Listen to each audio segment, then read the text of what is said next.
Hey everyone, Jen here. I am so excited about today's episode. First of all, you'll hear my voice sounds a little bit different. So, small disclaimer, I've been a little under the weather, but I'm so excited to have you meet and share this conversation with Rich, a good friend of mine and also fellow health and wellness enthusiast. We were going to reschedule, but we decided we were going to hit the record button anyways, just because we were so excited to connect and talk to each other. Rich and I have been friends for a few years. He reached out to me interested in a sauna, but also we have some mutual friends and colleagues in the space. I think he found me through Ben Greenfield, but we work with a lot of the same people. And he wanted to get a sauna for his home. And when we got on the phone, this happens often. This is literally my everyday. We start talking about other things outside of sauna, like our passion, our lifestyles, things we're working on, how we're serving others. And I realized and found out that Rich has dedicated his life to helping other people, particularly men, reach their optimal health and wellness. And I jumped on his website at the time. And I remember thinking, I shared it with Mark that evening. I was like, check out this webpage and what he's up to and what they're doing to support and create these retreats for men. Fast forward, Mark actually attended one of the retreats. It was amazing. But I just felt so strongly that not only my community, because we all have husbands and fathers and, raising sons and all the things like men are in our life. So although I work primarily with women, I think it's equally important that men know that there's supportive energy and things that they can do to support their health and well-being. And Rich just does a phenomenal job. And as you'll hear, he is deeply passionate about it as well, which is just amazing. We realized today after recording that we're probably going to need to have a part 2 and a part 3, and he might even just be a regular on the show from time to time. He's deeply rooted in the health and wellness space and just brings a wealth of knowledge, not just in the modalities, but the science behind it. And we often joke that's his wheelhouse, not mine. But he is so entrenched in the science behind how our minds and bodies work and tick. And so I'm so excited for you to listen to our conversation today. I'm grateful for you for tuning in. Please let me know if you have any feedback or what your thoughts are on the show. And without further ado, please welcome Rich, my friend, fellow health and wellness enthusiast, and knowledge of all things men's wellness, Rich Ahlers. Are you struggling with low energy, weight gain, hormonal imbalances, or heavy metal and mold toxicity? Do you want to learn more about anti-aging tips and creating more longevity in your life? Well, you're in the right place. Hi, I'm Jen Heller, a wellness educator, infrared sauna expert, and home health consultant. In this podcast, Homes That Heal, I will teach you how to transform your home into a health and wellness sanctuary. Your health is your wealth, and I believe that your home should be your sanctuary space, loaded with the tools you need to thrive in your life, not just survive. If you want to feel fantastic and transform your life and home, grab a pen, let's dive in and create a home that heals. Okay, welcome back everyone to the Homes That Heal podcast.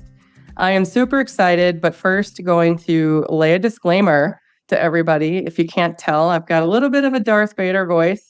Rich and I, my guest today, decided we're going to hit the record button anyways because we're so excited to chat and talk, and he's going to do most of the talking anyways. So if I sound a little nasally, that's intentional. If the internet goes out, that's also intentional. We've had some technical difficulties today, but again, we've decided we're just going to hit record, let her fly.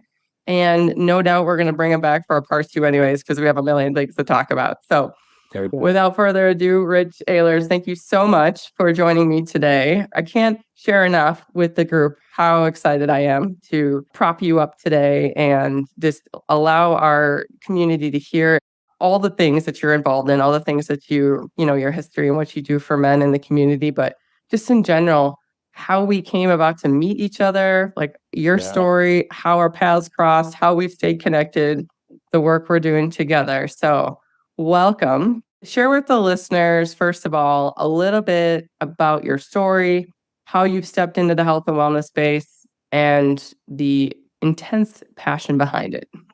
Yes. So first, thank you for having me. I'm excited. I know this is a long time coming. And to your point, for all those that are listening, like everything in life, you got to just roll with it. Sometimes you just can't control things. You got to roll with it. We're like, F it, let's just do it. That's right. So I also have a little bit of allergies. So if I cough on the thing, it's what it is. Yeah. So a little bit about me. I mean, I spent, about 15 years in conventional healthcare, consulting in numerous amounts of diseases, mostly rare conditions. Then I spent some time in diagnostics and then moved into health tech, working at Aura and also on health tech platforms and SaaS, looking at ways to improve people's lives. And I also consult in the health tech space, like the direct to consumer space and devices that I use myself to improve my health or take it to the next level, like red lights, cold tubs, PMF mats, and things like that. So that's like a condensed version of like who I am. And then I've also, in my parallel life was running a men's health and wellness community called Wise Men, which we recently kind of moved away from, but it's all good, where we were helping men kind of come out of these stressed lives and deal with things in their life naturally and more healthily versus self-medicating, using drugs and drinking and overeating and toxic behaviors. Because ultimately, too, a lot of these people that we were working with were working in the corporate world, C-suite level folks, entrepreneurs, business owners, doctors, lawyers, people working on Wall Street, and a lot of them were self-destructing. And this kind of came off a time where COVID was very raw. So we did a lot of work there too, and we continue to have those relationships even today from that program. So that's like trying to condense everything in like, I don't know, 60 Small seconds. version. And I will just say, just for the listeners, Mark, my husband, obviously attended one of your events. Yes. It was life-changing. I interviewed Mark on a previous episode. So most know that he struggled with alcoholism for the better part of 20 years. Yep. We just celebrated 5 years sober for him, just actually last week. I know, so grateful. Awesome. But he attended one of the Wiseman events and came home a completely changed man. He knew going into it, it was totally stepping out of his comfort zone on a lot of levels, probably mostly just being vulnerable with other men and being able to share, what's going on and how he kind of derived at some of these conclusions in his life. I think he also learned along the way that some of the men in friendships that he's had over the years really weren't his friends. They were just people, right? And that didn't really have his best interest. And when he got in a container, so to speak, you created the space for guys to really bond and connect and share and get deeper into their relationship and their conversation. It completely opened up a lot for him. I was so excited when I learned about that and all the things that you were doing to help men kind of open up and talk about some of the stuff and how to deal with some of the self-destructing stress. And so I'm grateful for you for that as well. I know Mark is too. And so that's one of the many reasons why I feel so passionate about connecting with you. I'm trying to think too. Did we originally meet or you called about a sauna, correct? Like, yeah, you tell a story because I'm like, our paths have crossed. We know so many similar people and we're in the space, but I was trying to remember like, how did we actually meet? Yeah. So this is funny. Gosh, I think we're going back to COVID times. I think if I remember. I got the information off of Ben Greenfield's podcast. That's it. Yeah. And I was like, Ben. And I had done eons of research on like what's the best sauna, low EMF, what's to give me the best, And so went on the website, pulled the information, asked for Jen, got Jen. And that's how it started. Everybody asks for Jen, right? Everyone asks for Jen. Well, because for obvious reasons, you're a rock star. You know what you're doing. Thank you. You know about these products. You're knowledgeable. So we quickly found ourselves not just talking about saunas. I mean, we ended up talking, I think, for a greater part of an hour on health and wellness, right? And the core reasons why you are in the business you're in, the business that I'm in, is because of health and wellness and the passion for all things holistic in a sense. And just serving other people too. Like we both have stepped away from other, I was in corporate HR with Coca-Cola and stepped into health because I changed my life and just felt compelled to serve other people and share this information. And so you and I were jamming out on that conversation. Yeah. And then on the back end, obviously, you ended up getting a sauna, of course. Of course. But that's the guy I'm invested in. We're going to come back to that because I actually wrote that down. Like, we need to make sure we at least talk about the sauna for 5 minutes because, we have to for one. But also, I just love hearing people's feedback because I can talk about it all day long and people expect me to say I love it because I sell them or whatever. But in general, that's the whole premise and purpose of this podcast, is to prop other people up to share their inspiring stories. So let's just chat about that for 2 seconds before I trail away from that. Tell me why you love the sauna, how often you use it, and what's your favorite thing about it? Okay. So I'm going to go back just a little bit further. The whole purpose of your new venture with this podcast, right, is creating what? Homes that heal.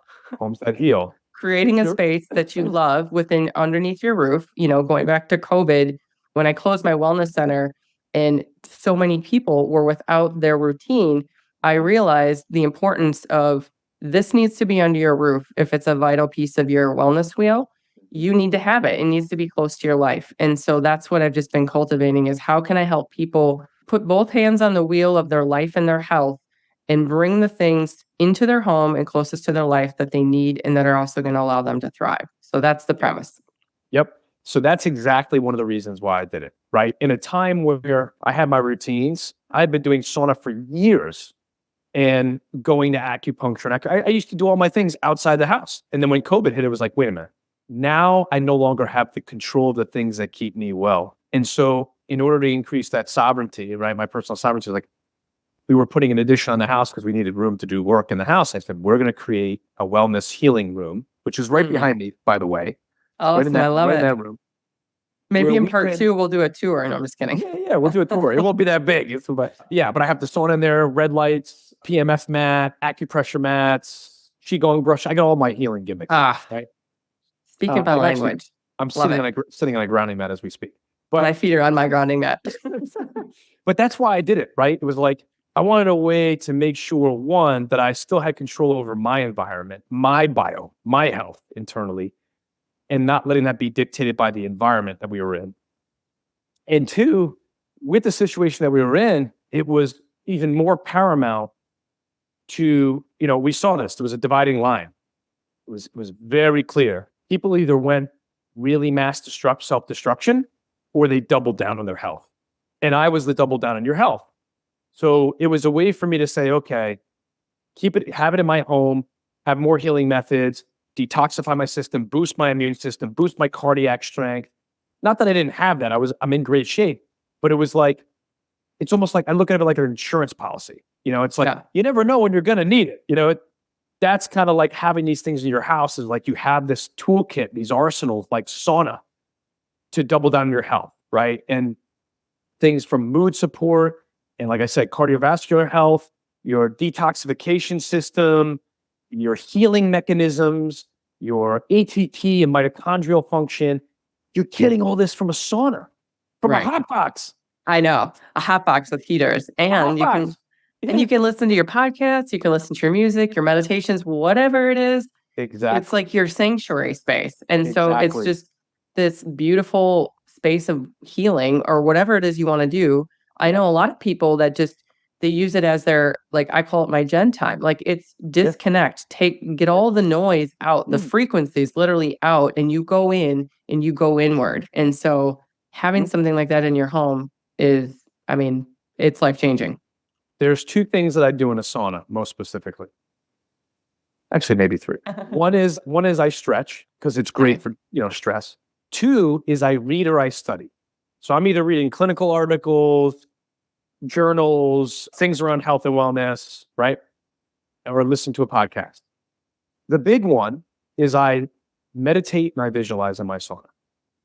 Same. That's huge for me. It's like, to your point, it's like, if I don't get 5 minutes because I got 2 kids running around my house is crazy. It's like, that's my time. If it's 8:30 at night, 9 o'clock at night, or if it's early in the morning, I get in, I do my meditation, I set the intention, I visualize my life. And at the time, I was visualizing being the healthiest I'll be during times of what we were in. Right. So so those are like the big things I do in sauna. I don't scroll and troll. If I'm I like that, scroll and troll. I don't scroll and troll. Like, I focus on meditating, and sometimes I'll film. I used to film videos during COVID, like health and wellness videos, like while I was in the sauna, because you're in your house all day, so it gave me something to do, like talk on my phone. But generally, I'm meditating, visualizing, studying, reading, not sitting on my device. Yeah. I've always used, and I know in episode 1, which was the very first raw episode that I shared about how I stepped into the space, I was really overweight, obviously. I had a lot going on just in a toxic marriage, in all sorts of toxicity. I used my sauna space as like an emotional release. And so that's when and this was what, 15 years ago now? I didn't even, I mean, you wouldn't even call it meditation, but I went in to go inward and just listen to myself, listen to my gut. Like that was the first conversation I started having with myself because it was quiet. And even though we all have quiet time, right? We all have times where we're by ourselves, whether it's in the car, whatever. But the intention, the key word that you mentioned was I set the intention. Like I'm going in here, I'm going to take the clothes off, I'm going to rip it down to raw, and I'm going to sit with myself and ask myself, what is it that I need to do to show up better in my life? Like, why am I 100 pounds overweight? Why am I in a marriage that feels empty? Why do I feel more alone than I ever have before? And just start asking those questions and getting the answers, but then listening to the answers and listening to how I can use my brain, which I think is one of the most powerful tool Powerful. we have, Mm. right? It's the most, I call it a thing, but it's the most powerful tool that we have. So what we feed it is so important. And what I realized was that I was feeding it a lot of shit talk. Like I was not feeding myself and my body and my brain and my soul with good juju or good information. So I started using my sauna as a time for me to listen to encouraging words. That's when Abraham Hicks, like just certain people that I started to follow, affirmations, meditations, even if it was 5 minutes, I would just go inward. And to this day, like that's one of my favorite things to do is literally either sit in silence. I love listening to the 432 hertz. I don't know if you've ever done that, like the Of course. frequency Of course. 432 hertz, and just allow the body to sit in a frequency of healing. And so of course, there's some days like I do stretching and I actually do some working out, if you will, or just do some Sure. movement, some things. But what you're listening to in that space is just so important. And I love that. I love that you're doing the same things. I'm not shocked. Yeah. And I appreciate you sharing that. It's funny that you just shared that story because literally like an hour or two ago, I shared about obesity and I shared about the very thing that you just said of how you healed yourself. And I'm kind of going to take a tangent here, but I think it's really important for people to hear this. Please do. My entire body just got goosebumps. So we're clearly on the right path. Let's go. Great. And I'm going to find a way to share this video because it's like 5 minutes long, or maybe I'll put it on YouTube. But Yeah. somebody posted some content today on LinkedIn that I'm connected to, who's in the health world, creates health products, and basically said like, incoming, F it, I'm going to drop this bomb. Obesity is a choice. It's not genetics. Mm. And man, did it trigger some people. So I went on social media to kind of like share a little bit about the reflection on this because my mother was morbidly obese her entire adult life. I grew up in an environment with somebody who was struggling from this for her whole entire life. Primarily, one of the reasons why I'm even in the healthcare space to begin with, right, is growing up in that environment. Now, this guy shared that it was a choice. People backlashed and said it's not a choice. Sometimes you don't have a choice of your environment, especially children, right? This is a very sensitive topic. And so I went on to say this. Is obesity a choice? Yes, but it's nuanced. And the nuances are the thing that you just shared and the things that I saw my mom experience. The nuances are, it's not the obesity that's the issue. It's a manifestation or a result of something else. It's not the thing. We Right. often look at these diseases and go, that's the thing, change the thing. It's not the thing that you're changing. It's what you just said. And this is what I shared in this video today for people because I was like, I just felt so compelled. It's a choice, yes, but it's hard for people to make decisions around this because it's not about the eating. It's about the emotion. It's about the subconscious belief systems. It's about the trauma. It's about the chronic stress. It's about the environmental influences that we are around since childhood. It's all of these things that compile and we crumble in the times where we get triggered. I don't feel good about myself. I'm never good enough. My subconscious beliefs tell me from experiences in my life that I'm never going to amount to anything. I'm always going to be heavy, unhealthy, depressed, whatever, have a heart attack. So the nuance of why this guy got nailed against the wall a little bit is because he was blanketing, but not understanding. It's the mind that makes the decision. And most people don't change their mind until something catastrophic happens or a trauma happens or something groundbreaking shifts them to snap their neurons and go, whoa, can't do this. I got to change. And the thing that you shared was like, I'm even getting goosebumps. Look, I don't know if it's because I watched my mom go through freaking hundreds of diet fads and failing all of them. Why? It wasn't genetics. It wasn't the diet. It was the choice. And the problem is that society, I'm on a rant now, society doesn't teach people to deal with this stuff. It doesn't teach people how to deal with these subconscious belief systems, these negative thought patterns, traumas, coping skills. None of it. We get none of it. And this is the stuff we were teaching in Wise Men. This is the exact sauce, because I don't care if you're overweight, depressed and anxious, metabolically dysfunction, headed down addiction issues. It all goes back to the same thing. Yeah, belief patterns, subconscious belief systems, triggers, how you respond to them. So I want to just say amazing that you shared that. It's moving and it's powerful for people. You went in the sauna with the intention to change your outcome and you asked the question, what can I do to change this? How do I do this? What do I need to change in my mind to stop self-loathing and putting myself in a place where I'm disempowering myself and take control of my outcome? The sauna is a great place to do that because you're already getting uncomfortable, right? I was going to say, it gives you the space to do it, the quiet to do it. And I mean, just to be totally honest with you, getting naked in and of itself, there are 7 different ways that you allow your body to come out of fight or flight mode, right? And you get into that parasympathetic nervous system. Well, taking your clothes off and restricting, I know all the women listening to this right now, we all know how freeing we feel when we take our bra off or whatever. It's like when we take off the constrictions of our life, and clothing is one of them, and sit in our own freaking skin. That's when you get real. And that's what I did. And it's like, some people don't like to do that because it's uncomfortable. And you bet your ass it was uncomfortable. I sat in that sauna going, I do not like this meat suit I'm carrying around. Like, I don't like this. My mind is telling me that I deserve better. We get one vessel and we need to take care of it. And I never thought about that. Like, food is just such a comfort, and, drinking alcohol, all the things, like, you're having a great time. But at the end of the day, like, that's just a short-term satisfaction.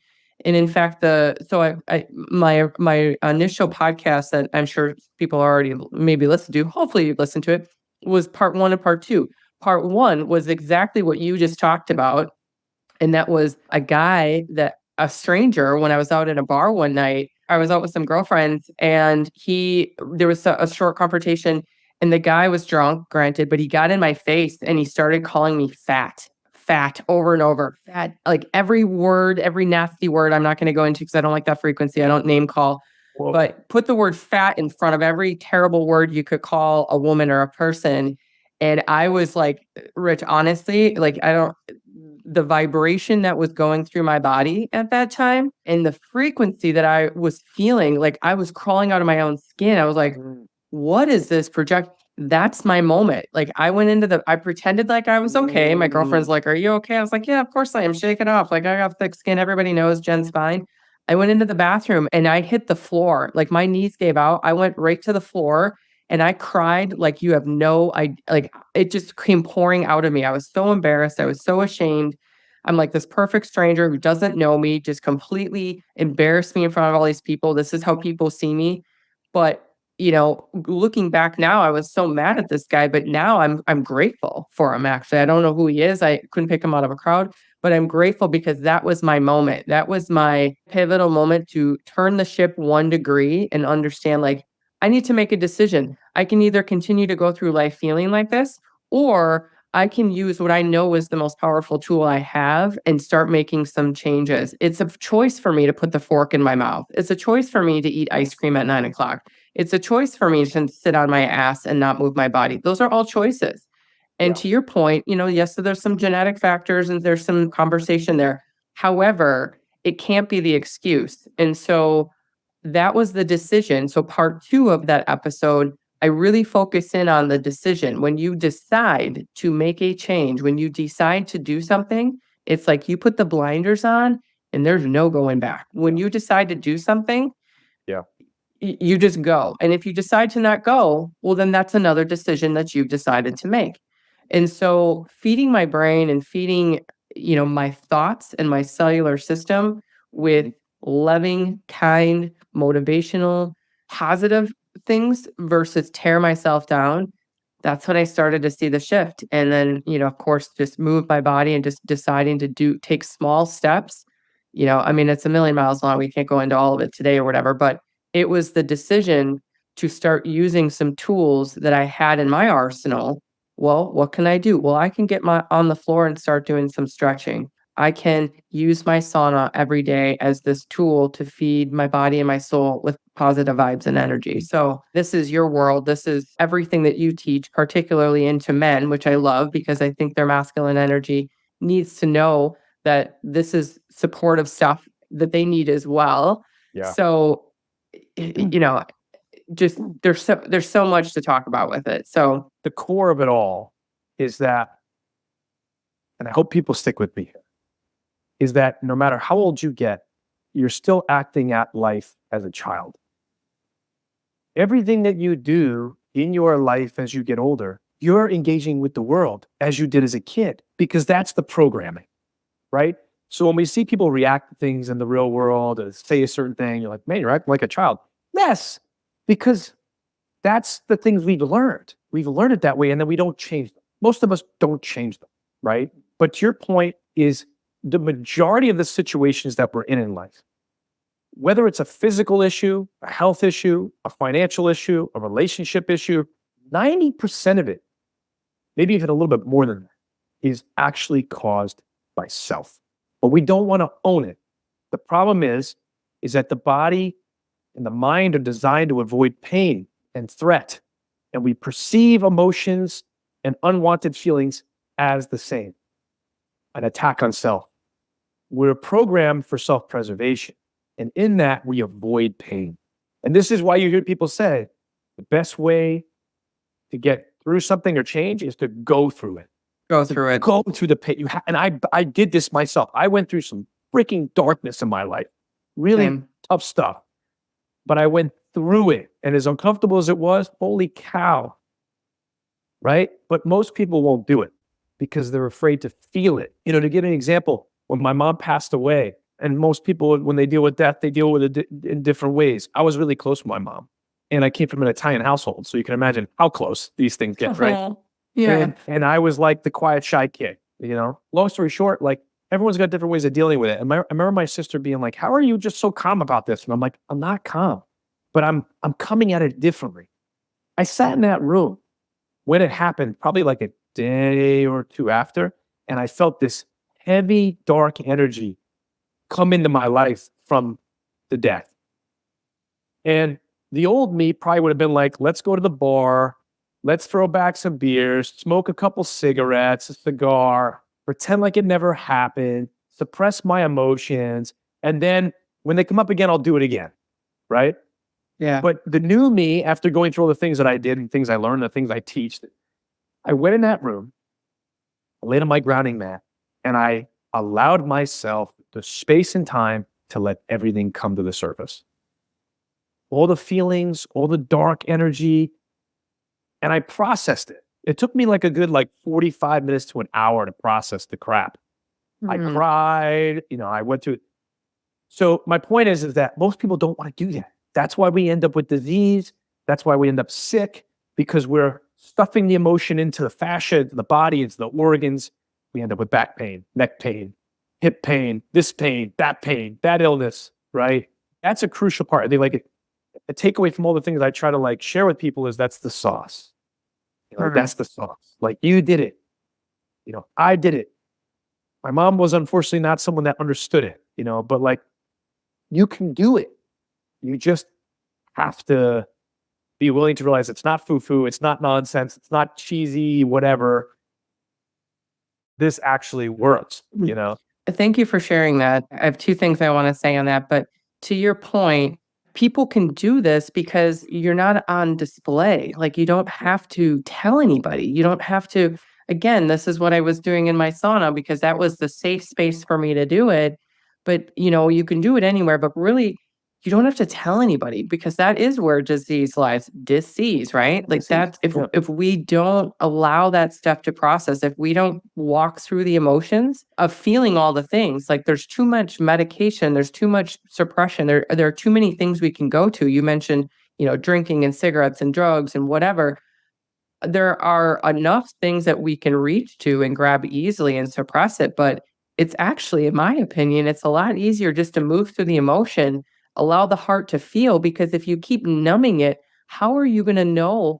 Like, I give gratitude to some of those things because I know what joy and true love feels like because I know what it doesn't feel like. So if you numb that shit and you don't feel any of it, how are you even gonna know where you are or what feels good and what doesn't feel good when you don't have any contrast? So when you allow yourself to feel the pain and you allow yourself to feel the grief, and why wouldn't you feel grief? You lost your parent, right? Yeah. Yeah. You should feel a sadness and just allow it to, I don't say take over you, but allow it to work through you and sit in a space for a day or two. Like, this is not something that I share with a lot of people. A few people in my personal life know it, but not too many.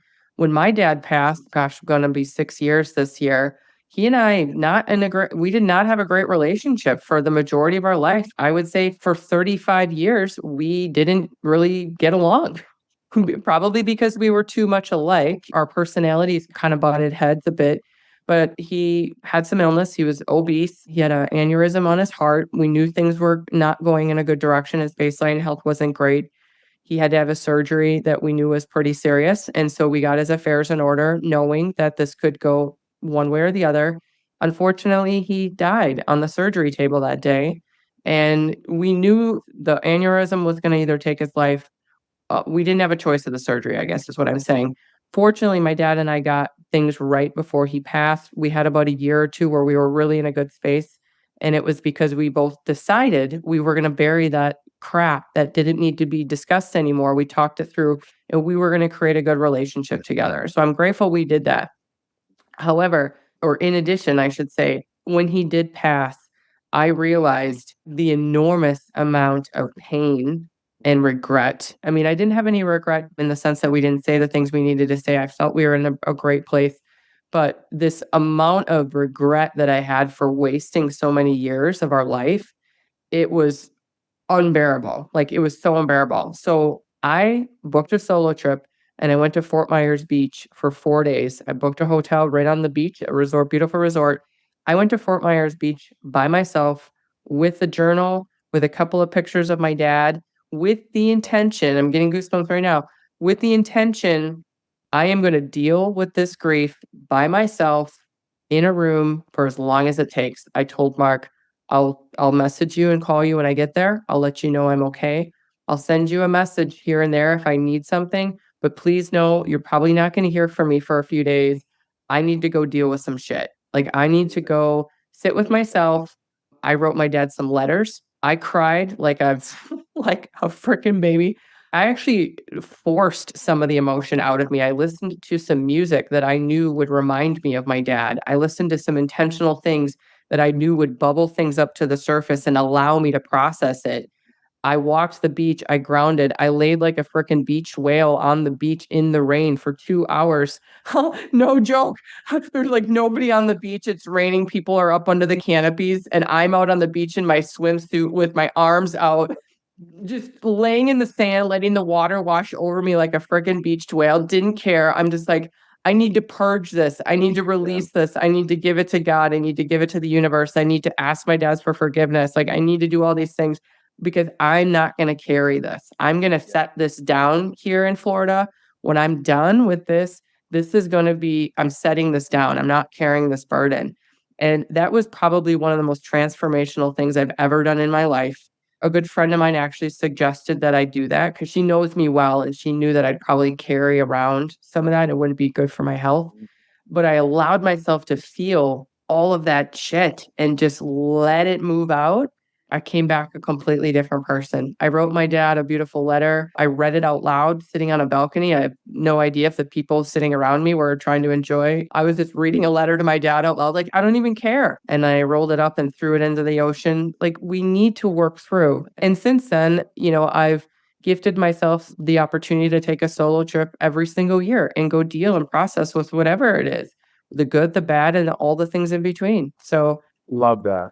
yeah, it's harder not to do these things. As Yeah. easy as it sounds to suppress it, in my opinion, it's going to show up.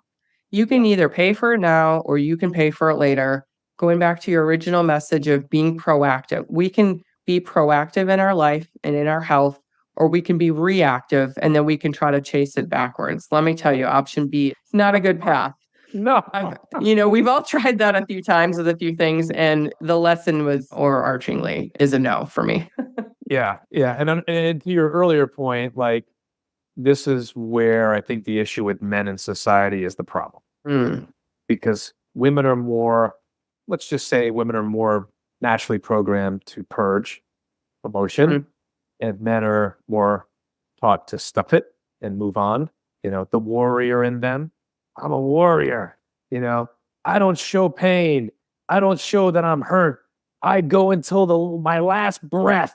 It's like this training, when you get the training through whatever your environment, your elders, society, movies, whatever. And to your point, men think it's feminine to do these things.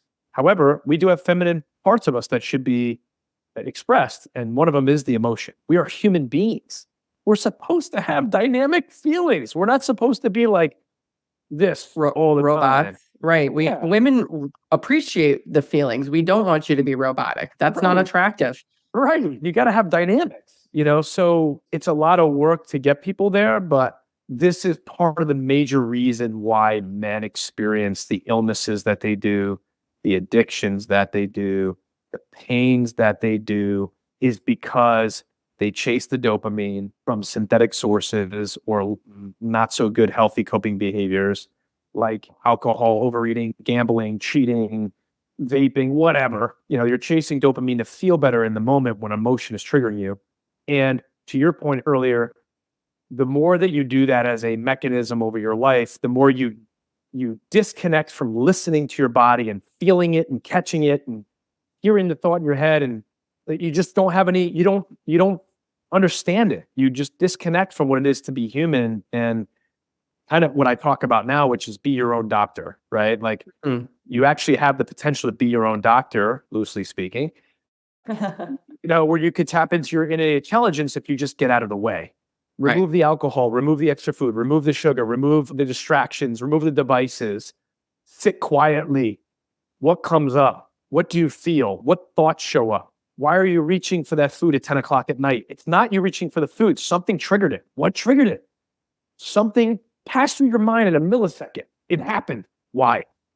And these are the things, right? These are the things that men are not tapping into because they're just not taught to, and they think it's not right and it's feminine and whatever, and so they Yeah. end up with a lot of problems. I'll be honest, and I know we chatted about this briefly before we hit the record button, but I spend a lot of time all day talking to people who call me asking for health advice as well as interest in buying a sauna. And when my phone rings, I mean, that's what they want on the other end. They want some sort of consulting of some kind, right? I talk to a lot of men that call me and unload their things and all the stuff looking for answers. So I know there's a shift and it's happening. The wheel is turning or the corner is turning where men are starting to get more in tune and dialed inward, and they're asking the questions. And it's not a sign of weakness. I think it's a sign of strength because Yeah. they're asking for help. Women want our men to be strong. We need them to be there. We need to be pillars for each other. There's no one or the other. The tide rises together. So Yeah. I just don't think, again, that's one of the million reasons why I wanted to chat with you, and we're going to continue the conversation, is because I want to help empower men to also know that there are resources and ways that you can do this and that you don't need to bury the emotions and turn to synthetics. Like, there are ways to feel Yeah. connected to yourself, to source, to grounded energy, to who you truly are, and get in that alignment so that you are attractive to the women in your life. So Yeah. we are going to hit the pause button on this conversation and come back for part 2. I don't mean to cut it off, but I definitely want to respect our time. I want you to be able to tell our listeners where they can find you, where they can follow you, what you're up to, all the things. All right, great. Yes, you can find me at thevitalhabits.com. I do personal coaching, wellness coaching, as well as health and wellness consulting and speaking. My handle is The Vital Habits on Instagram. I just started putting some YouTube stuff up, so you can look up The Vital Habits on YouTube. You can find me Twitter, Instagram, YouTube, but I'll be focusing more on video content. And yeah, if you have questions, reach out direct. I checked every email. You could join my newsletter, which is also on my website. That's where I dive into a lot of these actionable, easy tips for people to apply in their lives and not feel like they have to do a total overhaul. Yeah, one step at a time. Yeah, exactly. Awesome. Rich, I love you. Thank you so much for your time. We're going to chat again soon. We will be in touch. Thank you for embracing and enlightening my community. We'll talk soon. And thanks for creating this community. I love it. Likewise. Thanks so much for listening. I appreciate you. If you love this episode, please leave a rating and review on Apple and Spotify. This helps me expand my reach to other health and wellness enthusiasts. If you're interested in purchasing a Clear Light sauna, have a topic request, or just want to connect with me, please head over to my site, jenhellerlifestyle.com.